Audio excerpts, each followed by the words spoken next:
ব্যর্থতা তোমার পরিচয় নয়, এটা তোমার শিক্ষক।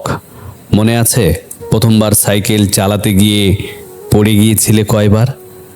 তখন কি তুমি ভেবেছিলে আমি কোনোদিন সাইকেল চালাতে পারবো না, আমি ব্যর্থ?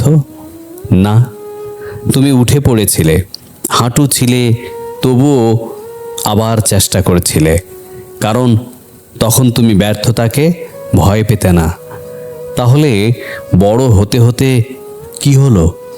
কোথাও শিখলে পড়ে গেলে মানে তুমি দুর্বল, পরীক্ষায় ফেল মানে তুমি বোকা, ব্যবসায় লোকসান মানে তুমি অযোগ্য, সম্পর্ক ভাঙলে তুমি ভালোবাসার যোগ্য নও।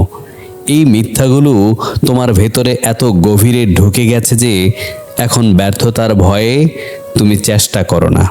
কিন্তু ইতিহাস অন্য কথা বলে। টমাস এডিসন বাল্ব আবিষ্কারের আগে 10,000 বার ব্যর্থ হয়েছিলেন। জিজ্ঞেস করা হলে বলেছিলেন, আমি ব্যর্থ হইনি, আমি 10,000টা পদ্ধতি আবিষ্কার করেছি যেগুলো কাজ করে না। আব্রাহাম লিঙ্কন প্রেসিডেন্ট হওয়ার আগে ব্যবসায় দেউলিয়া হয়েছিলেন, প্রেমে প্রত্যাখ্যাত হয়েছিলেন, একাধিকবার নির্বাচনে হেরেছিলেন। তোমার জীবনেও এরকম মুহূর্ত আছে।